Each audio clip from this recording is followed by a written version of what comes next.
मोहिते पाटील जे आहेत त्यांनी मागच्या लोकसभा असेल विधानसभा असेल त्यावेळेस पक्षविरोधी भूमिका घेतलेली होती, त्यांनी काम केलेलं होतं, त्या संदर्भात पक्षानं देखील त्यांना नोटीस दिलेली होती. मात्र अद्याप त्यांच्याबद्दल निर्णय झालेला दिसत नाही आहे. प्रत्येक ठिकाणी भाजपच्या कार्यक्रमामध्ये ते असतात, त्यांच्यावरती काही निर्णय होणार आहे का नाही? कारण तुम्ही जेव्हा पालकमंत्रीपदाची सूत्र हातात घेतली होती तेव्हा तुम्ही असं म्हणाला होता की आगे आगे देखिए होता है क्या. मात्र आत्ताचा जो कार्यक्रम झाला त्यावेळेस मैंने तब भी बोला है, मैं अभी भी बोल रहा हूँ, आगे आगे देखो होता है क्या.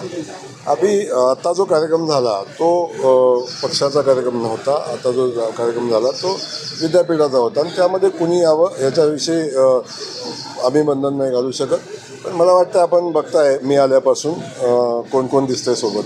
ते आता तुम्हाला जाताना सुद्धा तुम्हाला सांगून जात आहेत. कधी काळी एक वेगळंच साम्राज्य मोहिते पाटलांचं या ठिकाणी होतं. आता कुणाच्या साम्राज्याविषयी मला बोलायचं की मी भारतीय जनता पक्षाचा कार्यकर्ता आहे आणि भारतीय जनता पक्षानं जी जबाबदारी दिलेली आहे ती जबाबदारी आपण पार पाडतो आहे.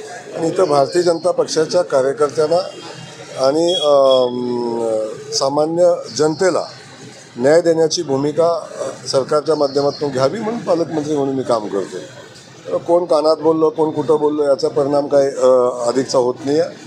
आम्हाला जे काय पाहिजे जनतेला काय पाहिजे हे आमच्या कानात व्यवस्थित आहे आणि त्या अनुषंगानं काम चालू आहे.